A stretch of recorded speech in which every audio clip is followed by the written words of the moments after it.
Welcome to the Parenting in the Digital Age podcast. Many parents are concerned that their child might be falling behind. Others are just looking for ways to help their children thrive, not just in the classroom, but socially, and well into their future careers.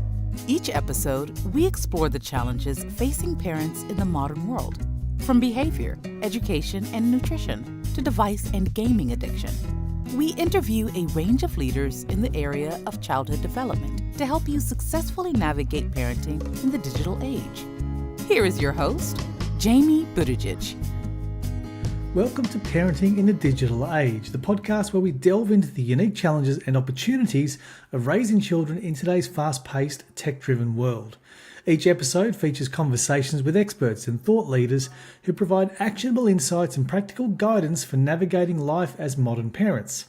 Now today we have an absolutely extraordinary guest with us, Gina Mundy. Now Gina is an attorney, but not just any attorney. She's one who specialises in childbirth cases, providing invaluable insights that go beyond the courtroom and into the delivery room. She's also a best-selling author of a groundbreaking book that shifts the narrative from reactive to proactive. Aimed at parents-to-be, her book is a guide on how to navigate the myriad of decisions during labour and delivery. You'll learn the jargon you absolutely need to know, tips for picking your healthcare team, and how to ensure your baby is doing well throughout the whole process.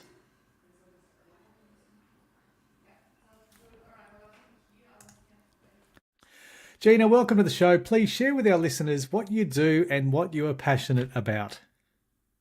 Sure. Well, thank you, Jamie, for having me today on your podcast. I'm very excited for our conversation. So I have been a childbirth attorney for over 20 years. So these are cases that involve the birth of a baby. And unfortunately, something happens, something goes wrong, whether it's a mistake or a complication. And unfortunately, it results in baby not being born healthy. That could be, a permanent injury to the baby. Sometimes a baby may pass before childbirth or may pass right after childbirth. And in some very sad cases that I've had, moms have passed away.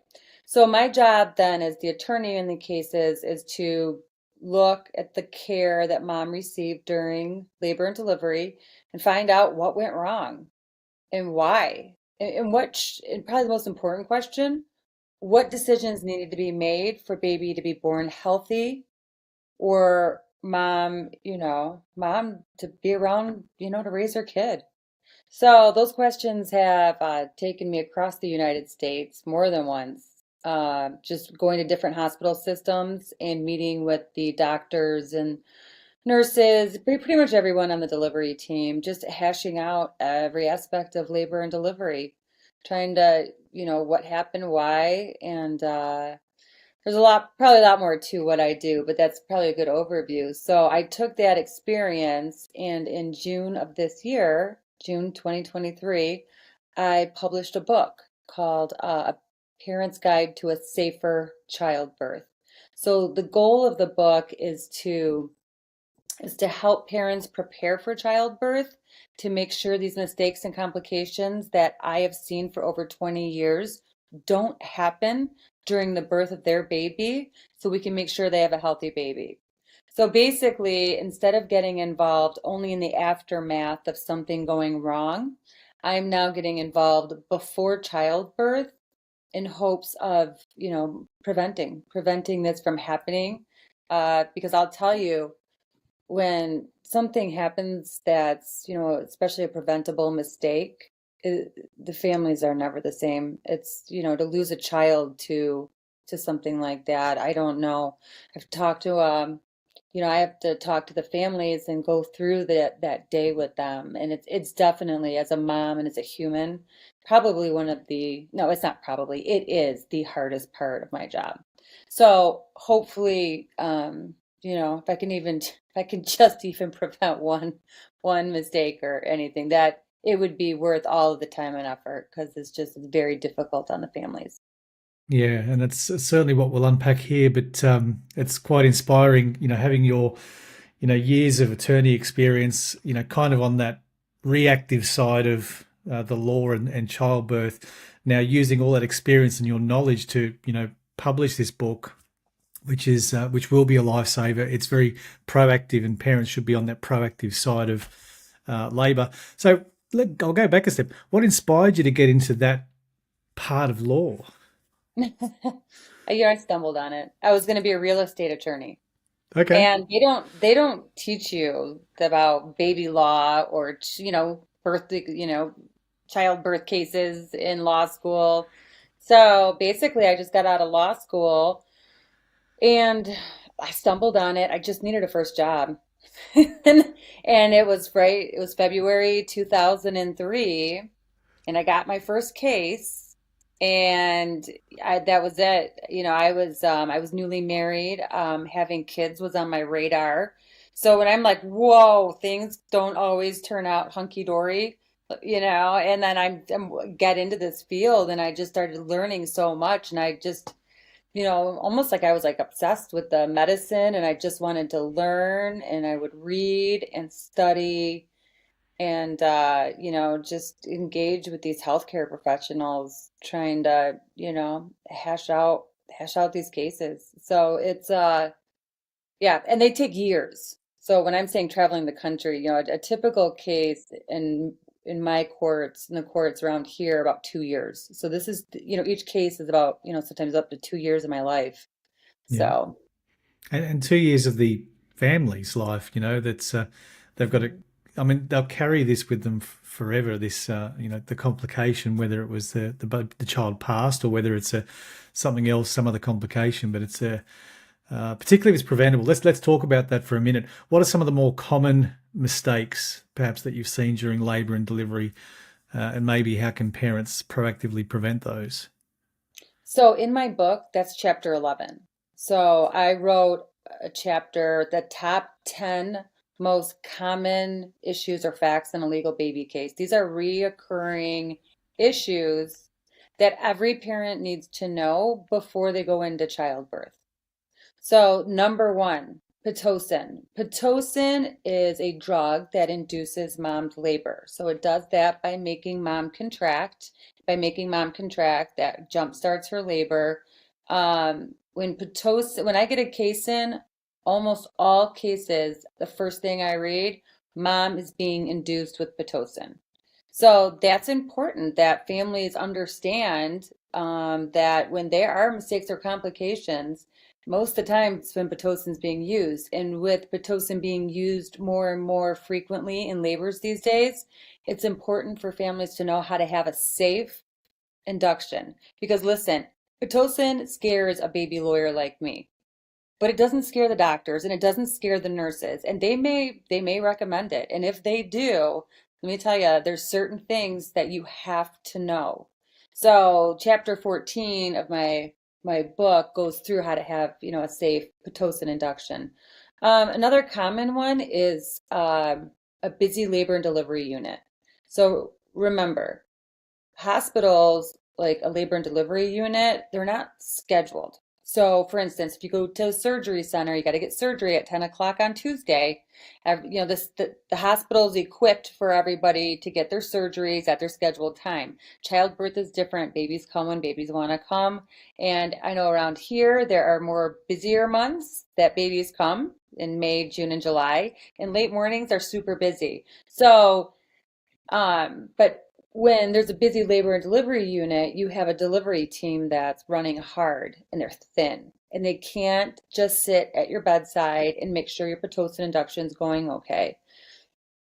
So that's a big one. And that is more like another reason you need to prepare for childbirth, because if you roll in and it's really, really busy, you have to know, or the people you're with, your husband, your mom or your friend or whoever, they have to have an idea, like be ready for childbirth. So maybe you can work with your delivery team, alert them if something is wrong or off. In the book, I talk about at this section, busy labor and delivery units, like probably the number two most common fact in a case. And but I gave an example and it's just heartbreaking. It was a super busy unit in this case. Mom went in, they started the heart rate, the fetal monitor. So to explain fetal monitor real quick. So your baby is inside you. So it's not, doctors have to use, almost like the heart rate to see how baby's doing. So where, you can look, a doctor can look at a mom and say, "Ooh, you don't look great. What's wrong? You're swollen." Or, and then you communicate and you have a discussion and he can do a diagnosis. Baby's different. Baby's inside you and we can't look inside. I mean, there's an ultrasound that's very limiting. So the one way that tells a doctor how baby's doing is the baby's heart rate. Anyway, so on that busy labor and delivery unit, they started the baby's heart rate, and it was kind of concerning. But the doctor, who was in a rush, he rushes in. They're they're reassured enough to leave mom. So, you know what, if you think your baby's going to be fine, the heart rate's going, we're off. And, they're off to the next patient, trying to make their rounds, going fast. And, and when the delivery team was gone, the baby's heart rate stopped graphing. And when the delivery team came back, they're like, "Oh, we got to hook you back up to the fetal monitor to see the baby's heart rate, to see how the baby's doing." They couldn't find it. And they brought in the ultrasound and they confirmed that on the labor and delivery unit, the baby passed away. Had the family known the importance of the baby's heart rate, especially when there's a concern like that, that monitor should have been on. And yes, and here's the deal. The delivery team, if they would have known, if that monitor was on, or I'm sorry, when that monitor went off, if the family would have gotten the delivery team who could have then picked up that baby was in trouble, they would have been on it. But if they don't know, they don't know. And they didn't. So, when you have a busy unit like that, it's important that you have some knowledge so you can kind of work with your delivery team to make sure that something like that doesn't happen.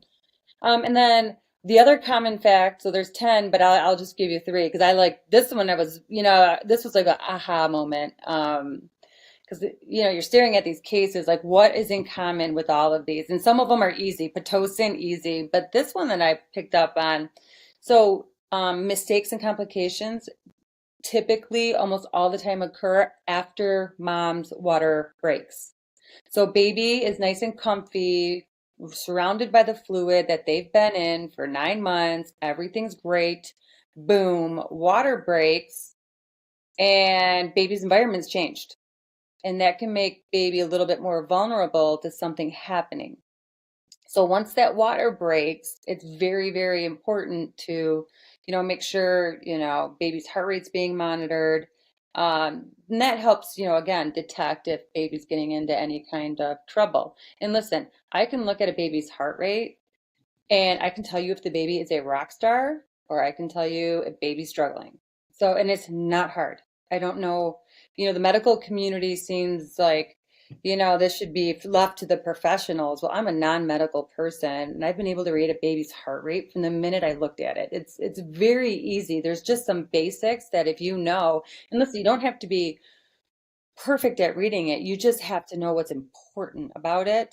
So again, if your delivery team's out of the room and something happens, you can be alert them. Or you can have a discussion with them. Or if the delivery team says, "Hey, the baby's heart rate keeps dropping with contractions," which means usually baby's struggling, then you guys can move forward and try to make some, decisions together.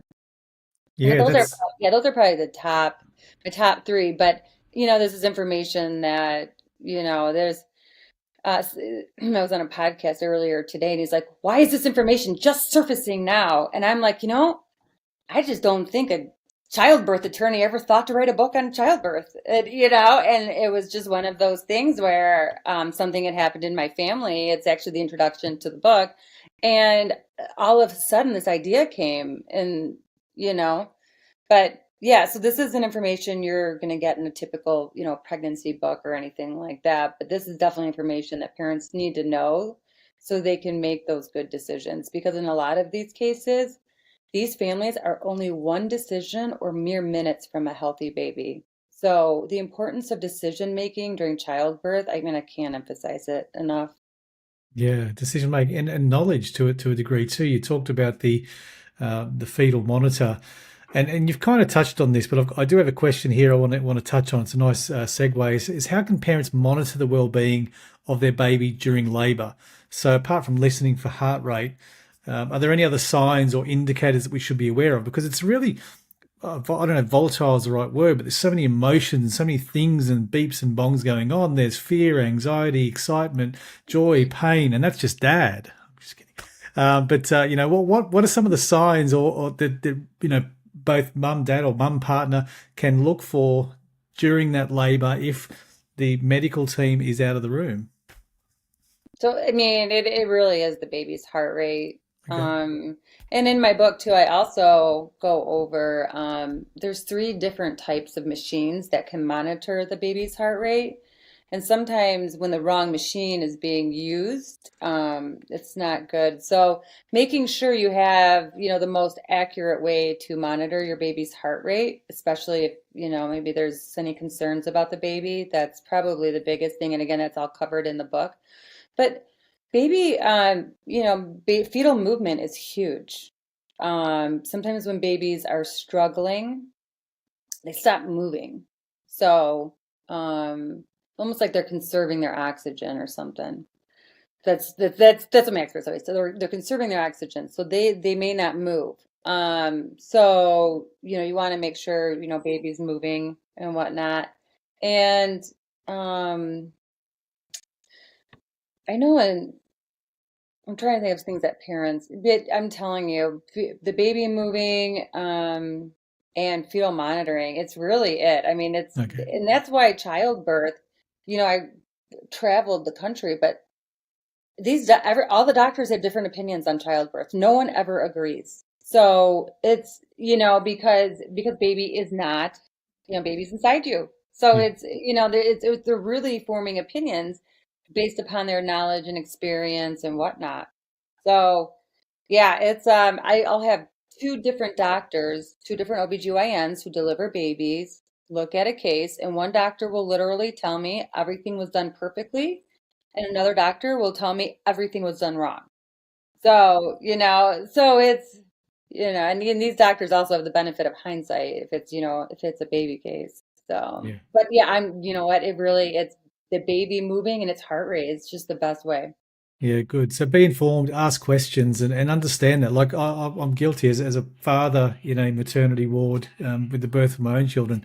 I wouldn't have known what the heart rate monitor was telling me, and because Mhm. we kind of leave that to the domain of the experts, the medical professionals. And I love your view of saying, well, no, as a parent, you can and you should know this stuff, and you should be aware of it because it's something that can potentially prevent disaster. So, what advice would you give to a parent now if they feel their concerns aren't being adequately addressed by the delivery team? Like I raise a concern and maybe I get dismissed, or maybe it's inefficiency, or maybe it's a patronizing remark. But, what advice would you give to a parent in that situation? And there's a couple things. So, okay, your delivery team, keep in mind, is responsible for bringing your baby safely into the world. Okay.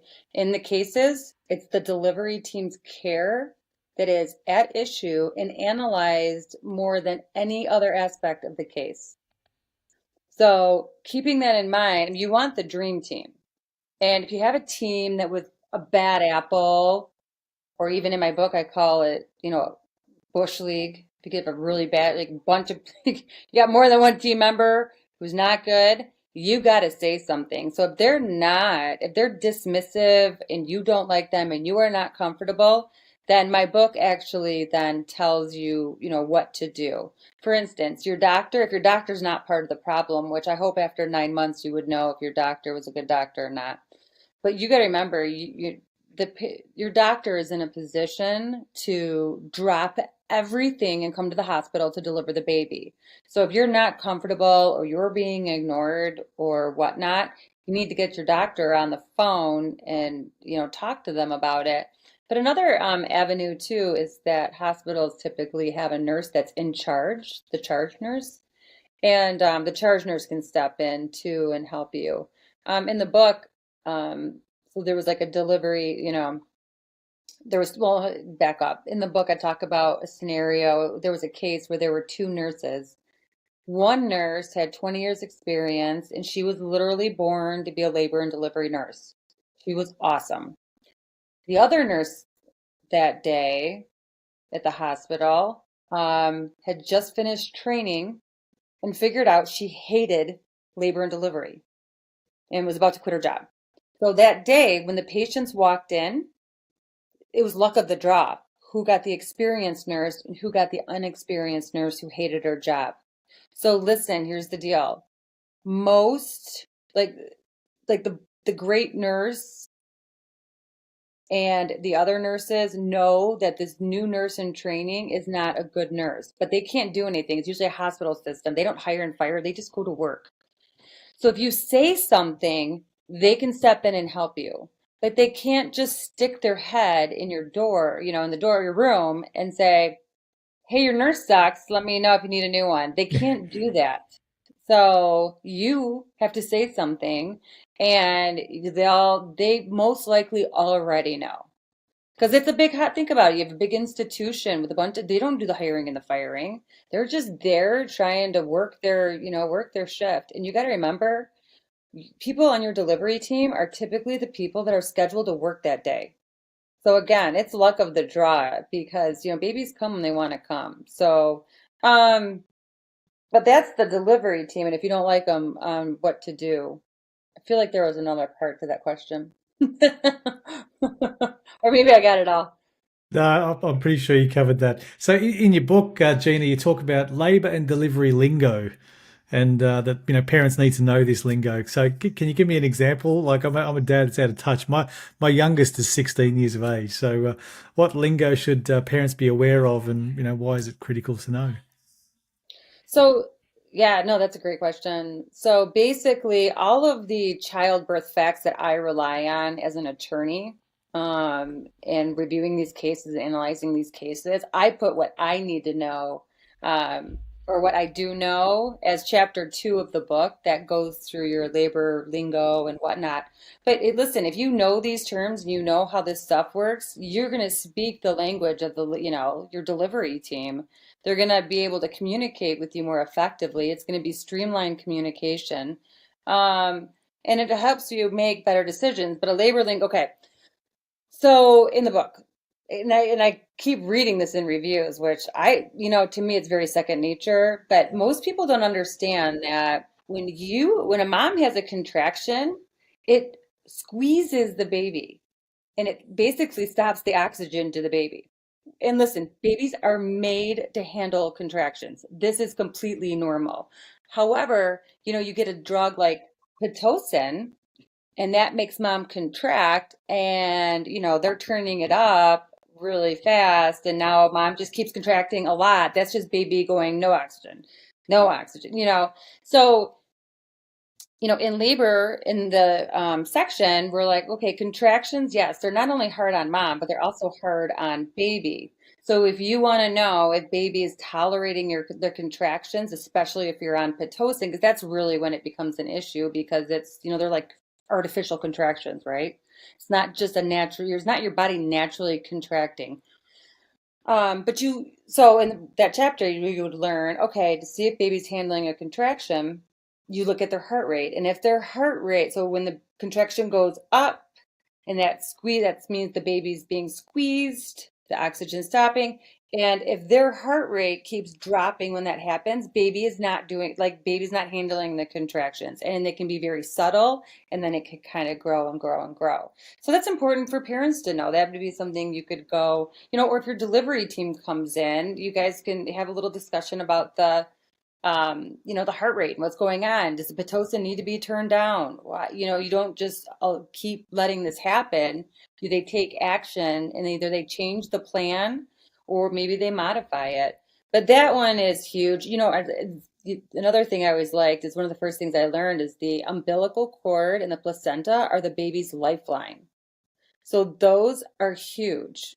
So if that cord becomes compressed, it's just like a hose. So, you gotta, so during labor, it's very important that, the placenta stays intact, it's attached to the uterus, just stuff like that. But just understanding the importance of the umbilical cord, and even the placenta as that's what's giving the baby life.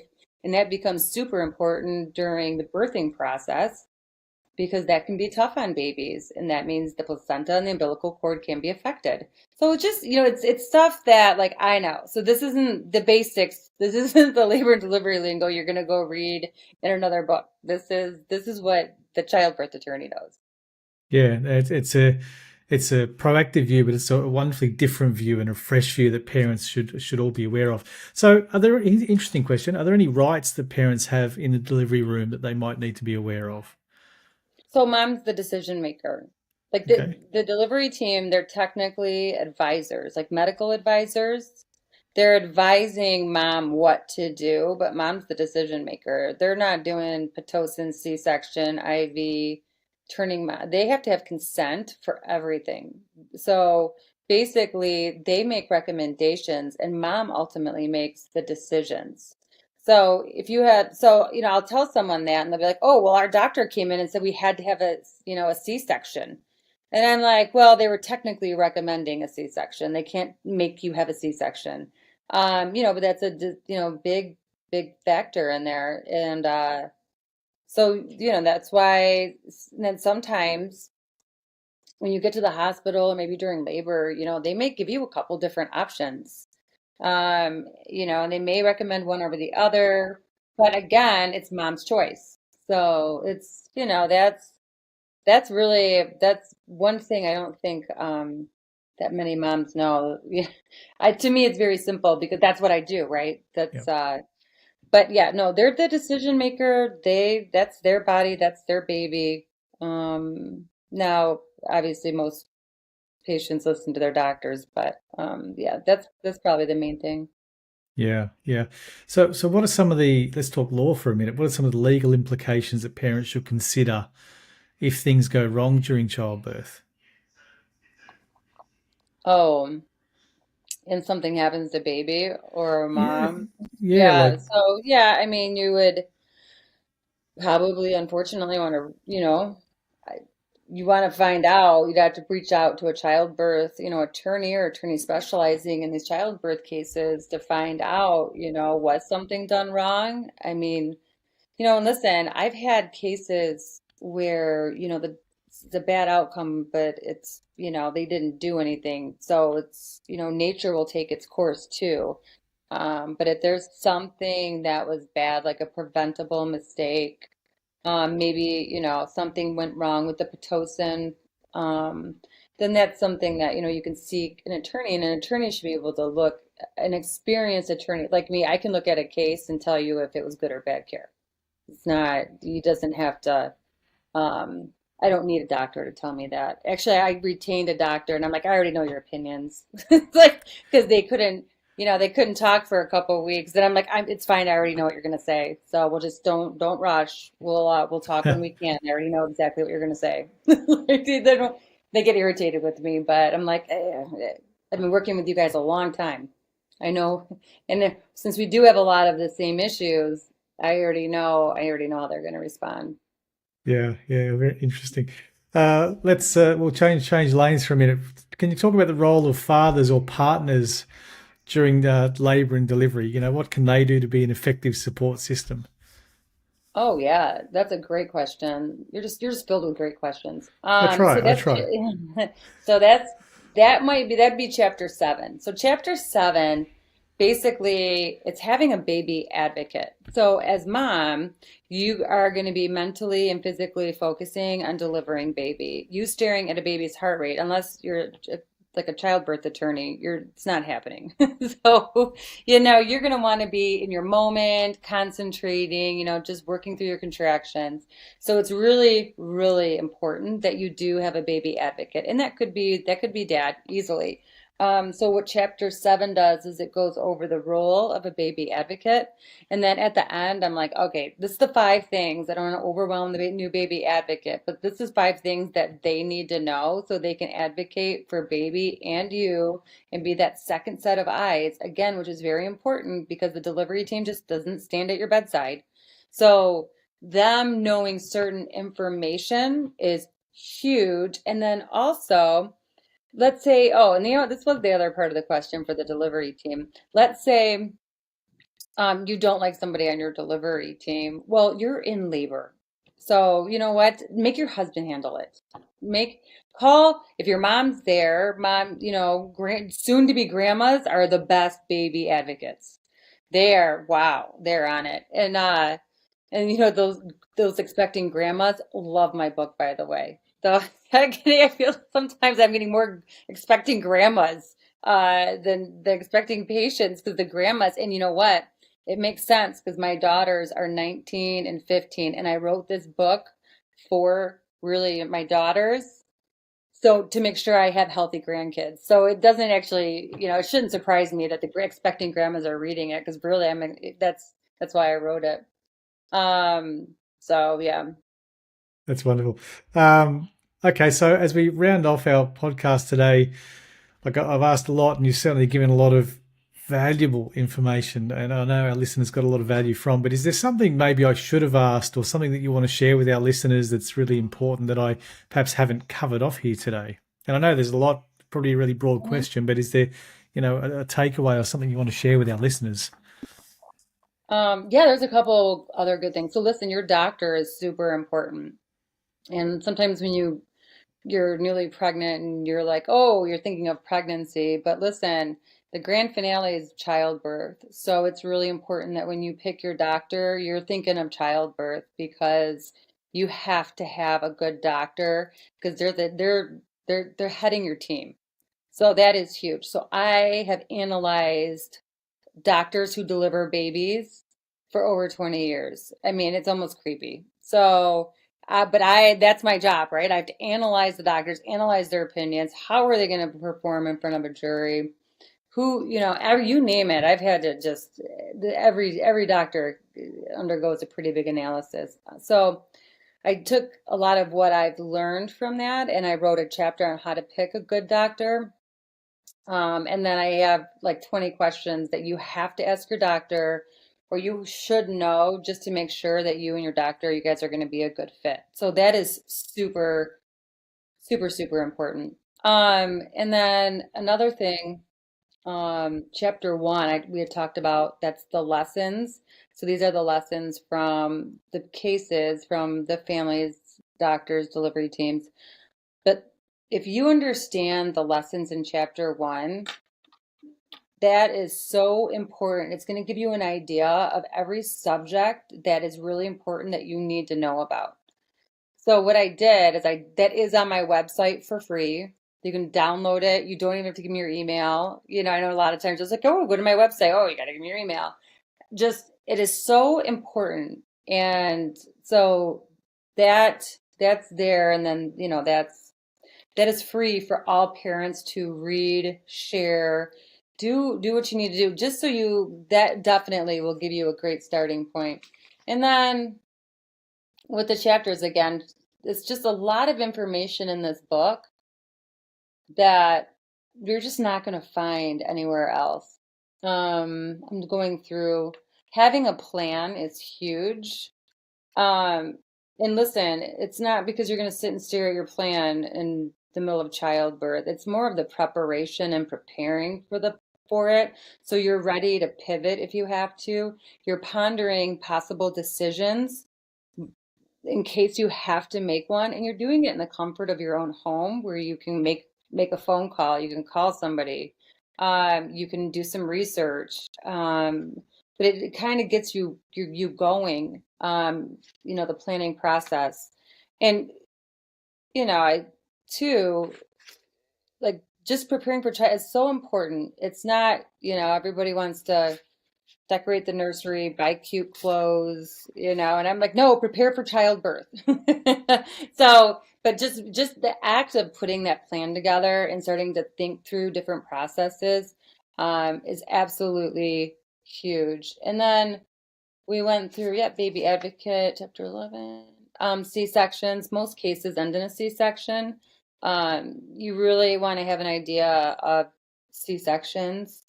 And especially if in a lot of these cases during labor, mom will be offered the option of a C-section.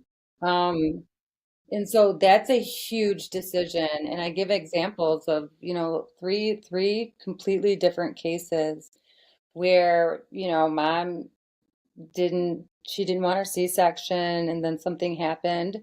And then another one, mom didn't want the C-section, but the baby's fine. So, and then the doctor recommended and pushed for, in another case, there was the option of a C-section, but she pushed for a natural delivery.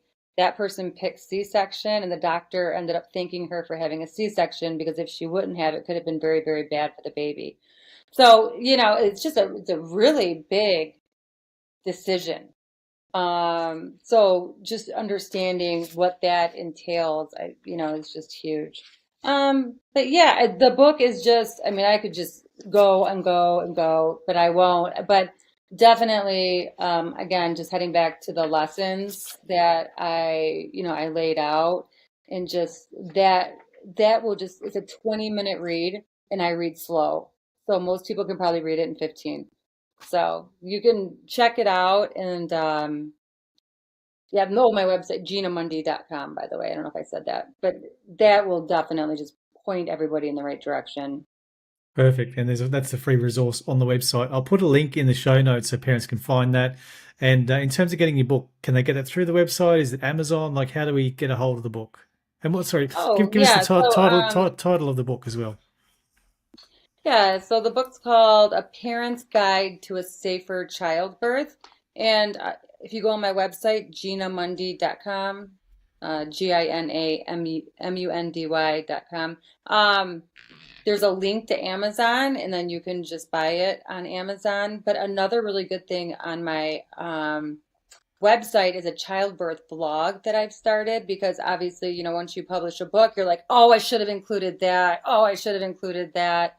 So instead, now I'm like blogging on it. I'm like, okay, parents need to know this. How could I leave this out? So it's almost like a continuation of my blog, and it's like a blog. I'm like kind of writing it to my kids, like, hey, I'm excited to meet my future grandkids one day. Here's the blog I started for you. So, but it has, for instance, the article I just posted yesterday is, and they're just short, but it's like, not in my labors, said the childbirth attorney.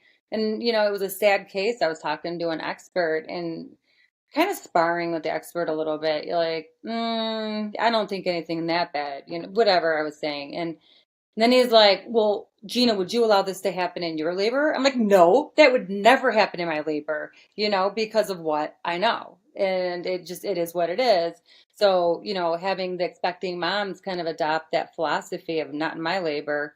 And, and it's not to be confrontational, but it tells you, like, why it's important to be able to say that. And to be able to say that, you need to prepare and know what you're talking about. Otherwise, there's that statement's kind of meaningless. And then it goes like, another one was how to make good decisions during pregnancy and childbirth, and how to talk through those with your doctor. I really should have had that in the book. I don't know why I didn't.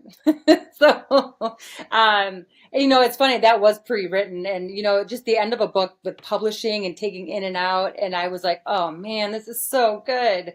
And it's literally, I don't know, I may try to sneak that in the book somewhere, but right now it's on my website under my childbirth blog, how to make good decisions during pregnancy and childbirth. So anyway, so that is another just resource. And then there's some other stuff on there. And as time goes on, I want to just keep adding some great resources for parents, again, just to help them, help make sure that they have their nice, healthy baby. And then you can go to Amazon also and get the book. You can put my name in the search bar, Gina Mundy, except that I've done that a couple times, and I think the other pregnancy books are on to me, because I put in Gina Mundy and their books pop up, and I'm like, okay, listen, so you may have to scroll down. So just so you know. Wonderful. Okay, Gina Mundy, mundy.com. Check it out. We'll put links in the show notes as well. One more question before we go, just a lighthearted way to finish off the podcast, as we do with all our guests, is we have a very simple question. Gina, if we had a time machine and you could travel back to your 12-year-old self, what's one piece of advice that you would give to young Gina? Oh, that's a great question. I just would not have hesitated with my dreams. I've always been like a dreamer, and I'm following them more now than I had earlier in my life. I think just the route I took, but just going for it. If that's something I keep dreaming about, and I have figured out that a lot of the things my dream, that I've dreamt of or wanted to do where my goals are, oh my gosh, I want to do this. Like as I'm aging, I'm almost 48. So as I'm aging, a lot of them, those goals and dreams are my goals and dreams because they're happening. So, and I'm like, and when they happen, I'm like, oh, I should have done this like 10 years ago. So, but, I think they're your goals and your dreams, but that's your path. It's just, make it happen earlier the better so you can enjoy it. So go for it. That's great advice, Gina. Thank you so much for your time and generosity today. I know our listeners will get a lot from this information on the podcast today, as I did. And I'm sure they'll search out your book as well. Thanks again for your time, and I hope we cross paths again soon. Thanks, Gina. Thank you, Jamie, for having me. I appreciate it. You're welcome. Cheers. If you enjoyed the show, please connect with Jamie on LinkedIn or Instagram. You'll find links in the podcast description. Parenting in the Digital Age is sponsored by Skill Samurai, Coding and STEM Academy for Kids. Skill Samurai offers after-school coding classes and holiday programs to help kids thrive academically and socially while preparing them for the careers of the future. Visit skillsamurai.com.au.